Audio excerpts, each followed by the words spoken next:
vocês um outro vlog. Sim, o primeiro vlog foi muito aceito por vocês, eu gostei muito disso, então isso quer dizer que vocês querem mais vlogs. E o assunto desse vlog de hoje vai ser como eu ganhei esse buraco de bala no meu queixo. Brincadeira, vai ser vergonhas escolares. Vergonha na escola, tipo, tô na escola, é um lugar pra aprender. E pra sofrer vergonha pra cacete. É verdade. Né? Tipo, os professores fazem, te zoam, os alunos te zoam, eu vou fazer minha mão aqui pra você tá aparecendo, os zeladores te zoam, as tias da limpeza te zoam, até a diretora te zoa de vez em quando. Tipo, como eu disse no meu outro vlog, no primeiro vlog do meu passado me condeno, eu fui uma criança muito chorona. Então, tipo, os moleques pegavam meu caderno, aí eu chorava.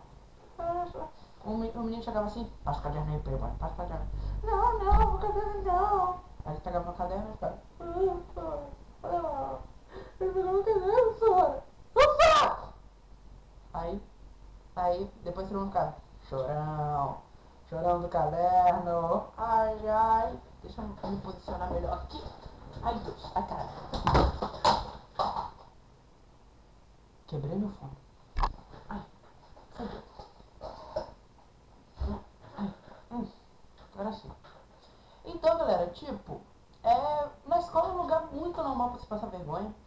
Tipo, principalmente eu que tenho uma lanchonete. Tinha uma professora da oitava série, ano passado. Ela ficava falando toda hora. Tipo assim, a maioria das vezes que ela dava aula, ela dava 5 aulas por semana, né? Tá. Aí, de 5 aulas, 3 aulas ela falava que, perguntando se ia dar uma rodada de pizza pra ela.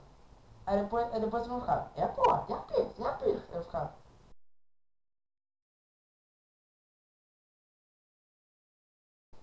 alunos, conta 2 mais 2. Aí depois lá, você olha pros lados. É claro, professora. Opa. Muito bem, Gabriel, você acertou. Aí depois você não fica. E aí, parabéns, ó, olha só que menino tem, olha só. Aí depois fica, não devia ter falado isso.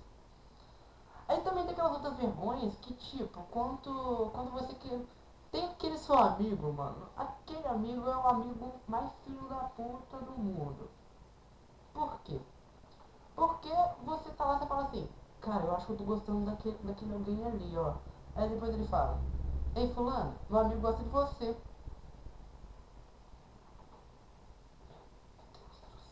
Mano, tipo, a maioria dos anos que eu estudei na escola, eu gostava de alguém.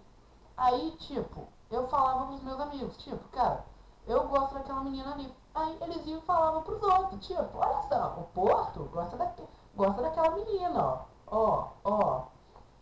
Aí, né, mano, aí você sabe, né, mano, aqueles amiguinhos, tipo, ai, eu quero estar com sono. Por causa que eu tomei um buraco de bala, né? Não sei se tá dando pra ver, tá? Ó, meu buraco de bala. Um assaltante foi me roubar, eu tomei um tiro. Tipo, ele falou assim, passa grana aí, meu irmão, passa grana aí, meu irmão. Pera aí, pra ficar melhor, galera.